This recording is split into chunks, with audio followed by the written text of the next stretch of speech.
하나님 아버지, 새날을 주셔서 감사하고 주님이 주신 이 새 한 날이 육신을 위한 날이 되지 아니하고 영혼을 위한 날이 될 수 있도록 첫 시간을 주님 앞에 엎드려서 저희들 기도할 수 있도록 이끌어 주심을 하나님 감사합니다. 오늘 하루 우리의 육신의 양식도 필요하지만은 그러나 우리의 영혼의 양식이 필요한 줄 알기에 이 새벽에 주여 우리에게 주시는 하나님의 말씀을 구합니다. 각 사람에게 주시는 하나님의 음성, 또 각 사람에게 향하신 하나님의 뜻을 오늘 이 새벽도 깨닫게 해주시고 한 날도 주님의 뜻을 행하며 살아가는 귀한 날이 되어질 수 있기를 주여 간구합니다. 주여 이 제단에 속한 모든 성도들을 기억하여 주셔서 오늘 한 날도 육신의 떡을 위하여 분주하게 살아가는 날이 되지 않게 하여 주시고 하늘 문이 열리고 먼저 하나님의 은혜가 우리 성도들의 가정에 심령에 자녀들에게 주여 임하게 하여 주시고 그래서 오늘 한 날이 하나님 아버지 우리에게 맡긴 사명을 생각하는 그런 날이 되게 하여 주시고 하나님을 먼저 기쁘게 하는 날이 되게 하여 주시옵소서. 우리 성도들의 삶에 필요한 모든 것을 주님이 아십니다. 부족하지 않도록 핍절하지 않도록 공급해 주시는 하나님의 은혜도 경험할 수 있도록 하나님 축복하여 주옵소서. 특별히 우리의 자녀들을 위하여서 다음 세대를 위하여서 하나님 앞에 간구합니다. 주여 참으로 믿음을 가지고 주님을 만나며 살아가기가 어려운 그런 시대 가운데 살아가고 있지만은 성령께서 계시하여 주시고 역사하여 주셔서 우리의 자녀들의 심령이 말씀에 붙들리게 하여 주시고 하나님 이 세상 죄악 가운데 물들지 아니하도록 하나님께서 지켜주시기를 간절히 소망합니다. 코로나 속에서 어떤 이들은 흔들리고 어떤 이들은 더 주님을 가까이 하며 그 신앙이 견고하여지는 줄 압니다. 우리 영광교회 성도들 깨어 있도록 주여 도와주시고 하나님도 가까이 나가게 하여 주시옵소서. 예수님 이름으로 기도 올리옵나이다. 아멘. 하나님 말씀은 누가복음 10장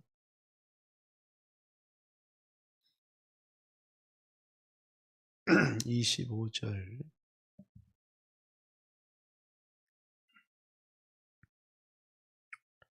어떤 율법 교사가 일어나 예수를 시험하여 이르되 선생님 내가 무엇을 하여야 영생을 얻으리까?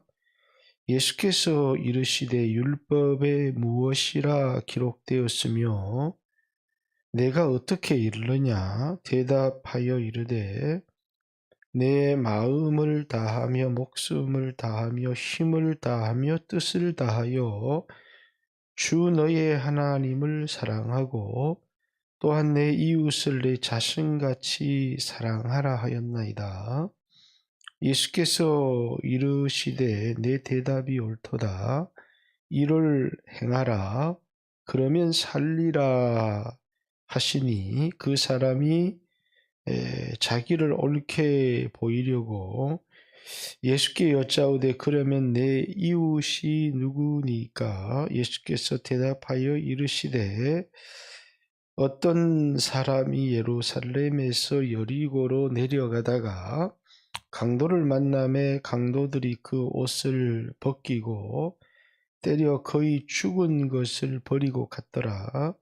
마침 한 제사장이 그 길로 내려가다가 그를 보고 피하여 지나가고 또 이와 같이 한 레위인도 그곳에 이르러 그를 보고 피하여 지나가되 어떤 사마리아 사람은 여행하는 중 거기 이르러 그를 보고 불쌍히 여겨 가까이 가서 기름과 포도주를 그 상처에 붓고 싸매고 자기 짐승에 태워 주막으로 데리고 가서 돌보아 주니라. 그 이튿날 그가 주막 주인에게 데나리온 둘을 내어 주며 이르되 이 사람을 돌보아 주라.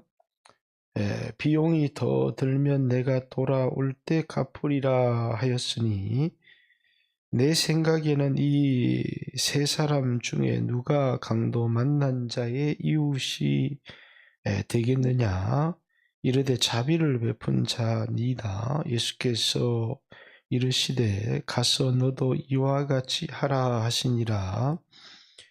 그들이 길 갈 때에 예수께서 한 마을에 들어가심에 마르다라 이름하는 한 여자가 자기 집으로 영접하더라.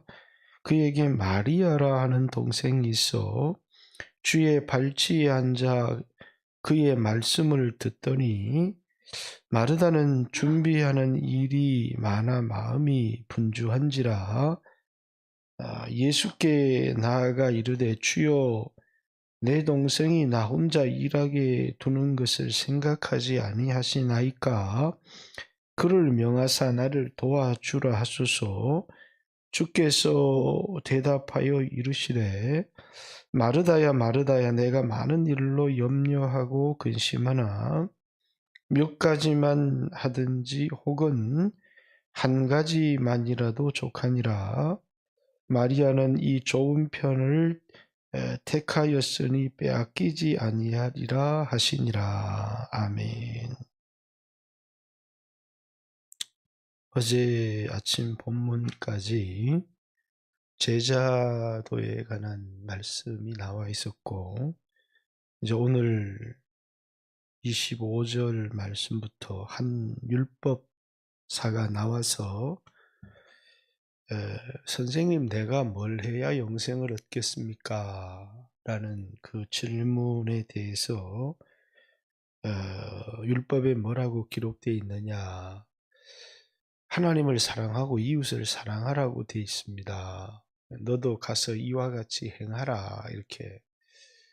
이제 그 다음에 이 율법사가 더 의롭게 보이려고 내 이웃이 누구입니까? 라는 그 비유 속에서 예수님이 이제 아마 이 사람은 레위인이나 제사장 이런 사람이기를 원했는데 강도 만난 자의 이웃은 이제 강도를 위하여 자기를 희생하고 돌보아준 이제 이 사마리아인입니다라는 표현을 쓰지 않지만은 이제 자비를 베푼 자입니다라는 것과 이제 내 이웃이 누구냐, 아니면 마음을 다해서 뜻을 다해서 힘을 다해서 내 하나님을 사랑하고 내 이웃을 내 몸과 같이 사랑하라고 이렇게 말씀하셨는데 그 말씀의 실천, 내 이웃을 내 몸과 같이 사랑하라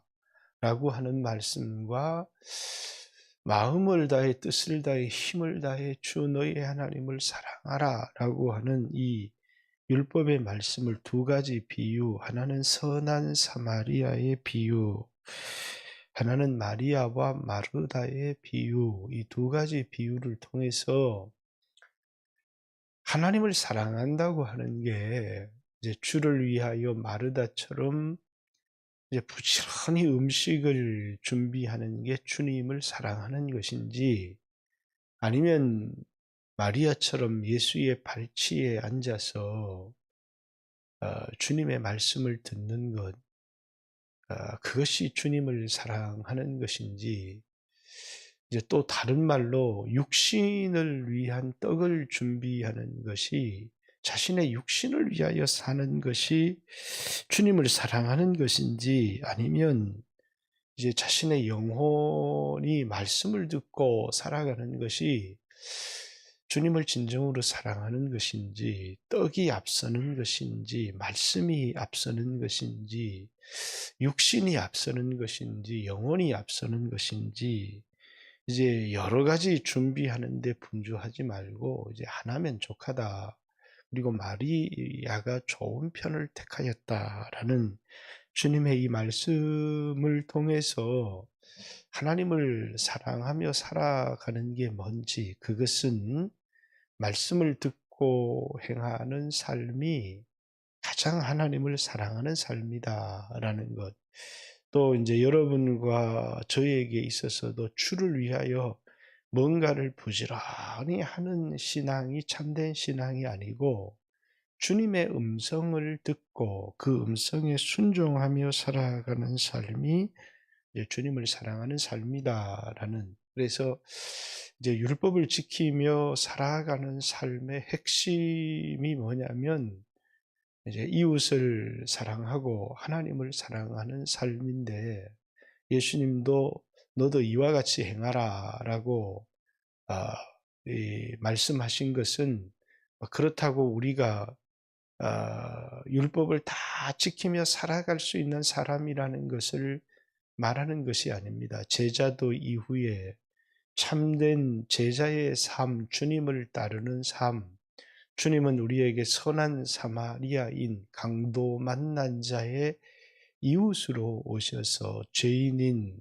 우리를 싸매어 주시고 고쳐 주시는 그런 분으로 이 세상에 오셨죠. 그래서 제자들에게, 물론 이건 이제 율법사에게 한 말입니다만, 너도 가서 이와 같이 행하라 이렇게 말씀하심을 통해서 여러분과 제가 이 세상에 온통 코로나 때문에 교회가 욕을 먹고 이런 상황 가운데서, 물론 이제 이것에 관해서 교회도 잘못이 있을 것입니다. 그러나 여기에는 아주 치밀한 의도가 들어 있습니다.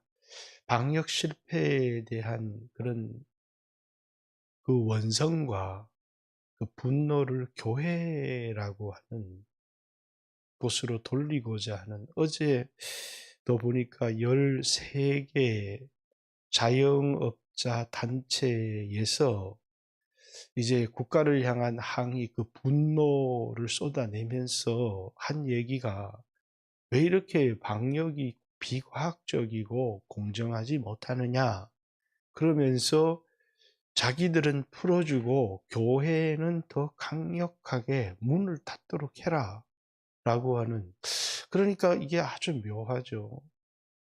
분명히 실패는 국가에서 했는데 모든 책임은 교회에 돌리고 있는, 왜 교회에 돌리느냐라는 교회 발이라는 거죠. 근데 그 교회 발이라고 할 때 기준이 있어야 돼요. 예를 들어서 감염원이 교회에 있었고, 그리고 그 사람, 다른 사람들이 예배에 와서 그 감염원이 되는 사람과 밥을 먹거나 근거리에 앉아서 같이 예배를 드림으로 그 감염원에 의해서 그 사람에게 코로나가 전파되었다라고 하는 근거를 제시해야 그게 교회 발이 되는 거거든요. 근데 이제 나라는 어느 교회 발, 어느 교회 발 이렇게 하는데, 문제는 그 교회의 감염원이 누군지, 그리고 그 사람과 어떻게 밀접 접촉을 해서 이 코로나가 번지게 되었는지를 제시를 안 해요. 근데 뭐냐면 이제 교회에 많은 사람들이, 나 6개월 동안 교회 간 적이 없는데 나는 교회를 가본 적이 없다, 이 코로나 때문에. 그런데 교인들 검사 받으러서 검사를 받았는데 코로나인데 내가 왜 교회 발이냐 라고 하는 거죠. 그러니까 전철에서 걸렸는지 식당에 밥도 먹으러 갔는데 걸렸는지 그게 다 교회 발인 거죠. 왜 언젠가는 이게 코미디로 밝혀질 일이지만 이제 이 얘기를 왜 하느냐면 교회도 교회를 탓하는 교인들 가운데 10월 9일, 10일 상주 BTS 저는 그 인터콥스를 지지하지는 않지만 그게 1월 달에 코로나 환자가 발생을 했는데 그게 왜 BTJ 발휘되는지 그 사람들이 거기 갔다 와서 식당도 만나고 친구도 만나고 수없이 다 했을 텐데 무조건 다 그 상주 열방센터 발 이렇게 묶으니까 사람들은 아무 생각이 없습니다. 그러나 어느 발 이렇게 말할 때는 거기 상주 열방센터에 어떤 감염원이 들어갔고 그리고 이제 거기에 이제 집회에 참석했던 사람이 그 감염원과 어떻게 밀접 접촉이 됐는지를 밝혀내야 그래야 그 교회의 발 이렇게 하는 것인데 전혀 그런 근거들을 제시를 하지 않죠. 그래서 그저 무조건 크리스찬입니까? 그리고 크리스찬이다. 그러면 교회 어느 단입니까? 그 교회 전수검사하고 그 교회 발 이렇게 하기 때문에 이 교회를 향한 분노들이 엄청나게 쏟아지고 있고 교회를 향한 핍박들이 쏟아지고 있는 그런 상황인 것 같습니다. 그러나 이런 시대 가운데서도 이제 이 세상 사람들이 교회가 필요 없다 이렇게 이야기를 합니다. 교회는 우리 자신에게 있어서도 소망이지만 우리가 잃어버리지 말아야 될 것은 이 세상의 빛이 돼야 되는 것이거든요. 예수님께서 우리의 빛이시죠. 예수님은 우리에게 있어서 선한 사마리아인입니다. 이 강도 만난 사람에게 있어서 생명은 이제 우리가 레위인이나 제사장 같은 그리스도인이 되어서는 안 되죠. 왜? 그들은 종교인이지만 강도 만난 자의 이웃이 전혀 되지를 못한 겁니다. 그러나 교회는 이 세상 사람들이 자기가 죄인이고 강도 만났다는 사실도 알지를 못하지만은 교회는 이 세상의 유일한 소망이 되어져야 합니다. 그것은 인간적인 사랑도 중요하지만 그들에게 이제 복음을 전하는 이 세상에 아무리 먹을 것이 넘치고 코로나가 사라진다고 해서 사람들이 느끼기에는 살만하다 이렇게 말할지는 모르겠습니다. 그러나 세상이 수입이 올라가고 코로나가 사라지고 해외여행이 자유로워지고 한다고 해서 이 세상에 소망이 있느냐? 세상에 소망이 있는 게 아닙니다. 그렇다면 교회라고 하는 것은 어쩌면 이 코로나 시기에 핍박을 받지만 깨어 기도할 수 있는 것이고 참 소망이 무엇이고 또 정말 하나님 앞에서 하나님을 가까이 할 수 있는 시간적으로도 그렇고 굉장히 많은 여유를 가지게 이제 되었습니다.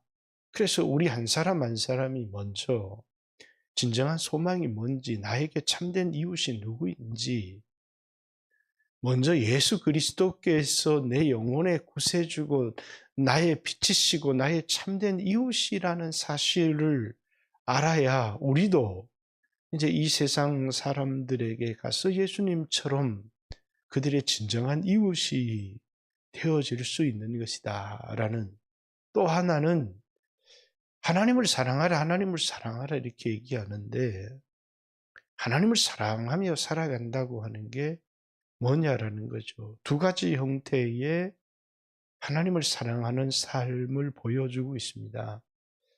하나는 이제 마르다라고 하는 자신의 행위, 자신의 공로가 너무너무 주님을 사랑하고 이렇게 열심히 주님을 섬기고자 하는 마음들이 있습니다. 그러나 하나는 이제 마리아라고 하는 예수님의 발치에 이제 앉아서 주님을 바라보며 주님의 음성을 듣는 것이죠.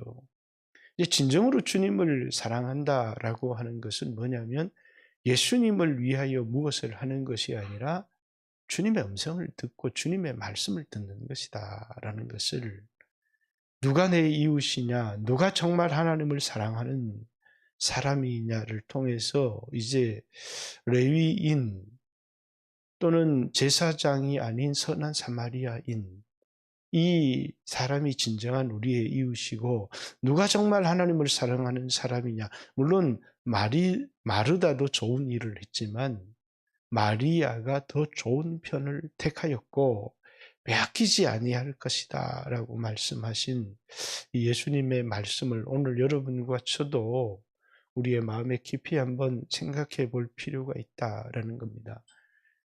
주님의 일을 한다고 열심히 주님의 일을 하는 것도 중요하지만 먼저는 주님의 말씀을 깊이, 나를 향해서 말씀하시는 주님의 말씀을 깊이 들어야 한다라는 것입니다.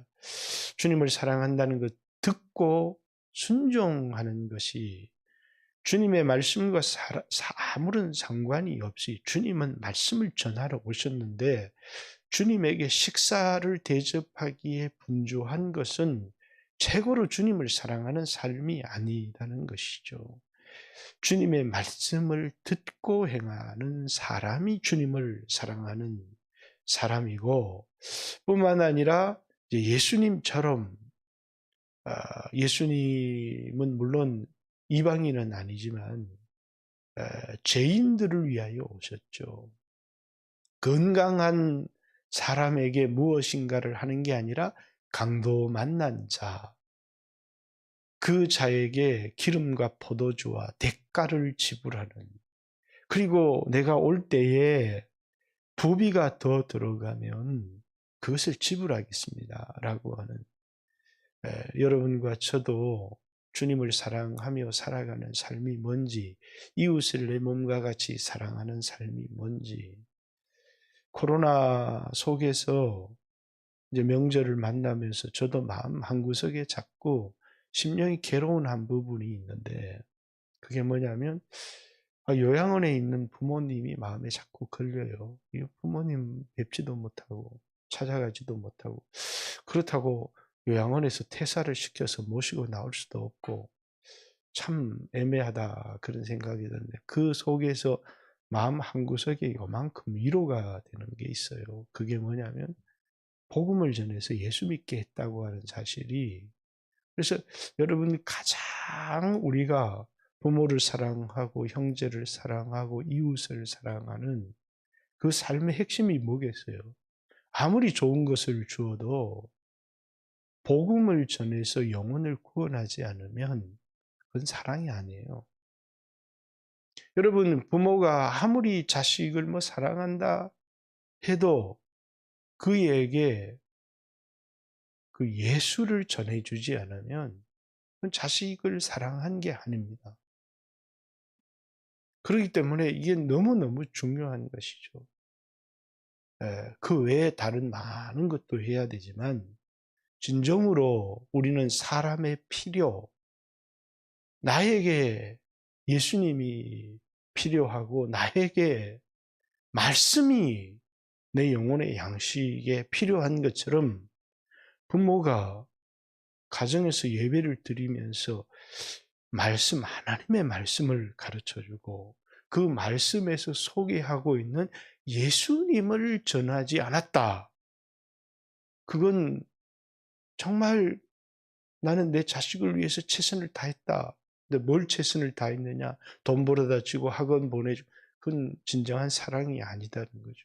무엇이 우선이 돼야 되는가라는 것을 오늘 여러분과 저도 깊이 한번 생각해 봐야 한다라는 것입니다. 오늘 이 아침에도 주여 하신 이후에 이 코로나 시대에 교회는 어떻게 세상의 이웃이 돼야 될 것인가도 생각해야 되고, 우리가 어떻게 주님을 사랑하며 살아갈 건가를 생각하면서 이 굉장히 어두운 시대를 살아가고 있지만 주여, 내가 주님을 사랑하는 삶 오늘 한 달도 살아갈 수 있도록 도와주시고, 또 내 자녀들이나 가까이 있는 이웃에게 예수님을 전하는, 복음을 전하는 삶을 살 수 있게 해 주십시오. 위에서 기도하시고 돌아가시길 바랍니다. 기도드리겠습니다. 주여